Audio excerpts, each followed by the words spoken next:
Hey guys, I've got my coffee. It's a Sunday morning. I'm clearly in the gym. It's a good energy in here, and I feel very proud of our community for making this happen. Feel very proud of myself for making it happen. There's like this weird energy that's starting to happen for me. Knowing that we may be able to open on March 1st, I know that the government from a national level is saying that gyms should be able to open up May 1st. That doesn't mean that the governor's gonna get on board, but here's to hoping. I want to thank Jim, the owner of 614 Fitness, I believe, in Columbus. He has really started a movement.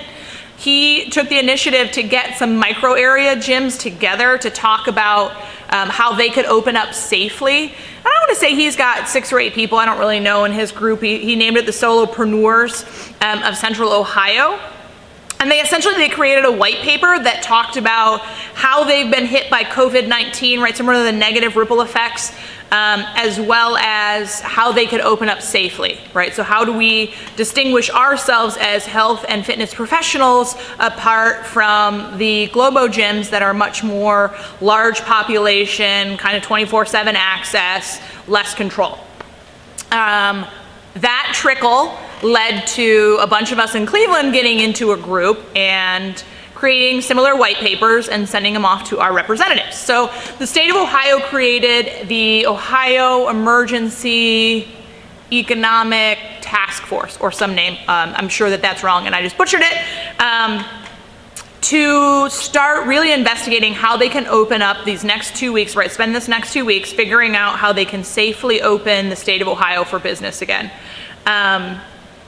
I got an email on Friday asking if I would be willing to testify to this task force. Didn't really know what I was getting myself into.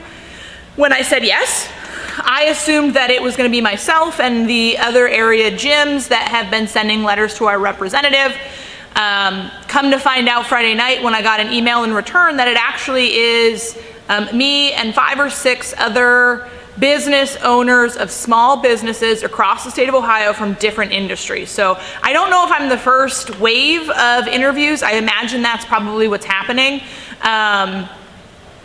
But regardless, they want me to talk about both my experience here at Coca CrossFit and how we were negatively impacted, but also what our plan is to be able to open up safely. So,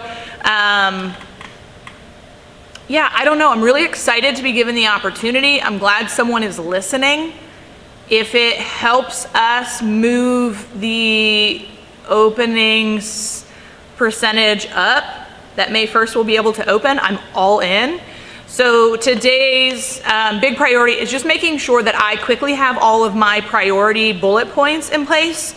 I don't know how much time I'm going to be given to talk. I don't know if it's physically tell us your story and your plan. I really don't know. So it's exciting. I'm a bit terrified.